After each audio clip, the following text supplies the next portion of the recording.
సర్కార్ బడి అంటే ఎట్లుంటదంటే పాత గోడలు, ఇరిగిన తలుపులు, పలిగిన కిటికీలు, తిరగని ఫ్యాన్లు, ఎలగని బుగ్గలు, మొత్తానికి ఎప్పుడు కూల్తుందో తెలియకుంటుంటది.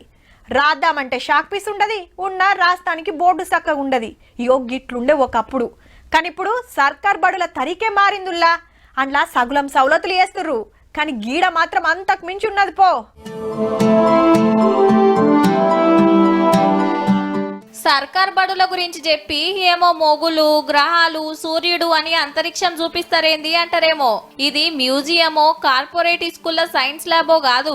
నిర్మల్ జిల్లా అనంతపేట కేజీబీవీ స్కూల్ల కలెక్టర్ మేడం పెట్టించిన ఆస్ట్రానమీ ల్యాబు.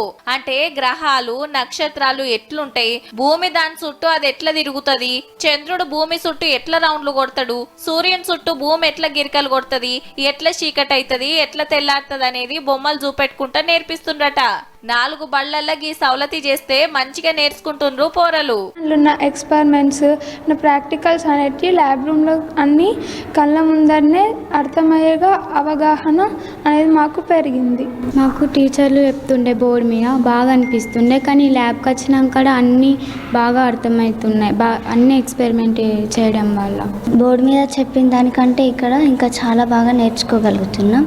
క్లాస్ లో చెప్పిన దానికంటే ఈడ చూస్తే ఎప్పటికీ గుర్తుండిపోతుందని గీ ఉపాయం చేసిండన్నట్టు. అగో అంత దూరంలో చాలా దగ్గరగా చూపెట్టే టెలిస్కోప్ కాంచెల్లి పతొక్కటున్నాయి. అట్లనే మన పేయిలుండే అవయవాలు, అస్థిపంజరం కాంచెల్లి ఒకటే అర్రల సైన్స్ అంతా పరిచినట్టే ఉన్నది పోన్రి. మన ఈ ల్యాబ్ పరంగా వాళ్ళకి చూపించడం వల్ల వాళ్ళకి సబ్జెక్టు పైన అవగాహన అనేది చాలా లోతుగా ఏర్పడడం జరిగింది. వైలలుండే గ్రహాలు, నక్షత్రాలని చూసినాక చెల్ సైంటిస్ట్ అయిందే లెక్క అంటుండ్రు షెల్లెమ్మలు.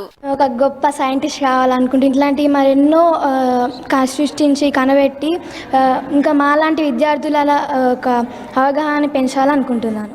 అట్లనే కడమ బళ్ళల్లో సుతగ్గిసొంటి ఇకమతి చేస్తే అందరికి ఎక్కడికి వస్తుందేమో జర చూడుండ్రి సార్లు.